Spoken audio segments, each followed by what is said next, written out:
Единственото училище за професионално обучение по танцови изкуства в България отбелязва своята 62-а годишнина.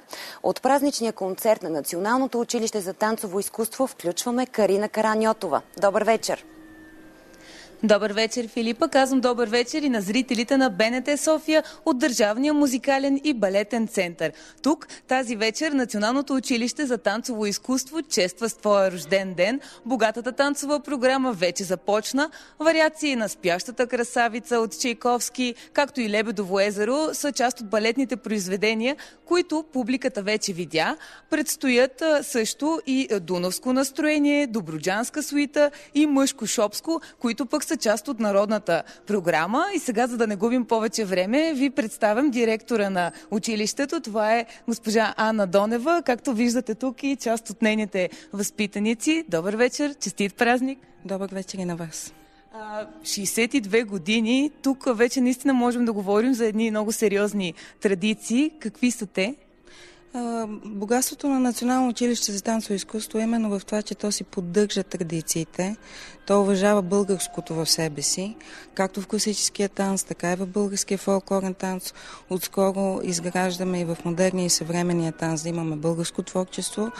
В същото време втората паралелна и основна цел, по която работим, е да може да сме адекватни на съвременните изисквания, които има по професионалните театри, трупите и ансамблите, тъй като това училище е единственото професионално, както знаят всички.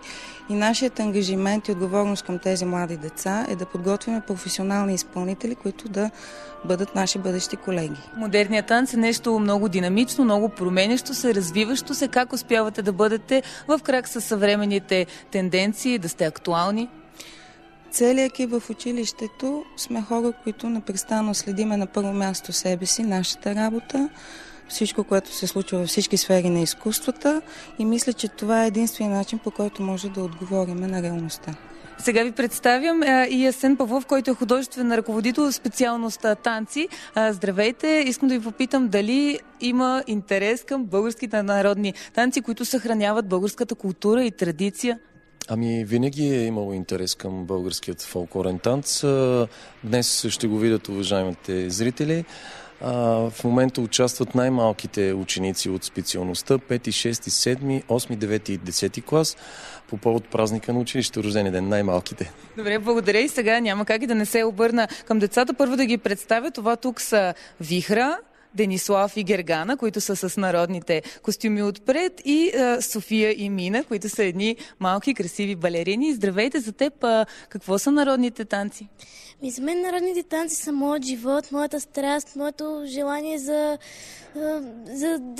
моето хоби. Да, разбирам, зареждат ли те? Да. А теб? Да.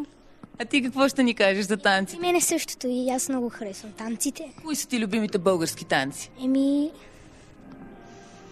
И аз не мога да преценя почти всичките. Всичките танци. И обръщам се за финал и към балерините, които винаги са толкова прецизни, красиви.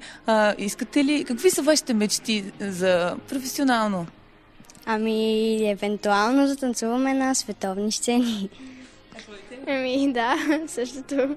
Пожелавам ви го от сърце, от целия екип на БНТ София. Пожелаваме много успех на Националното танцово училище, което чества своят 62-и рожден ден. Благодаря ти, Карина.